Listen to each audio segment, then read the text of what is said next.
ಇದು ಯಾರು ಉಸ್ತುವಾರಿ ವಹಿಸಿದ್ದಾರೆ ಅವರು ಪ್ರಗತಿಗೆ ನ್ಯಾಷನಲ್ ಹೈವೇ ಪ್ರಾಧಿಕಾರದ ಜೊತೆ ಬರಬೇಕು. ಅವ್ರು ಏನ್ ಹೇಳ್ತಾರೆ ಕೇಳೋಣ.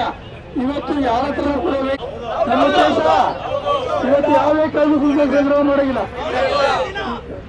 ಈಗ ರಾಷ್ಟ್ರೀಯ ಹೆದ್ದಾರಿಯಲ್ಲಿ ಶುಲ್ಕವನ್ನು ಸಂಗ್ರಹ ಮಾಡುವಾಗ ಇದ್ದಾರೆ, ರೈತರು ವಾಹನಗಳನ್ನು ತಡೀತಾ ಇದ್ದಾರೆ, ಕಾನೂನು ಬಾಹಿರವಾಗಿ ಕೆಲಸ ಮಾಡ್ತಾ ಇದ್ದಾರೆ.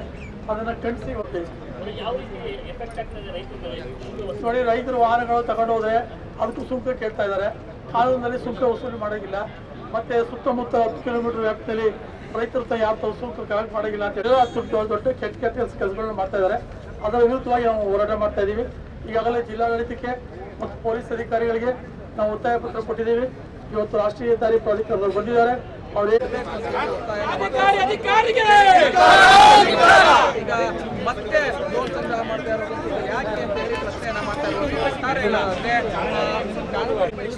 ಜೊತೆಗೆ ನಿಯಮ ಬಾಹಿರವಾಗಿ ಎಲ್ಲ ವಾಹನಗಳಿಗೂ ಕೂಡ ಟೋಲನ್ನು ವಿಧಿಸಲಾಗ್ತಾ ಇದೆ ಅಂತ ಹೇಳಿ ಆಕ್ರೋಶ ವ್ಯಕ್ತಪಡಿಸ್ತಾ ಇರೋದು. ಯಾವುದೇ ಕಾರಣಕ್ಕೂ ವಾಹನಗಳಿಗೆ ಟೋಲ್ ಸಂಗ್ರಹ ಮಾಡ್ತಾ ಇರುವಂತದ್ದು, ಅಂದ್ರೆ ಟೋಲ್ ವಿಧಿಸ್ತಾ ಇರೋದನ್ನ ಖಂಡಿಸಿ ಒಂದು ಪ್ರತಿಭಟನೆಯನ್ನ ಮಾಡಲಾಗ್ತಾ ಇದೆ.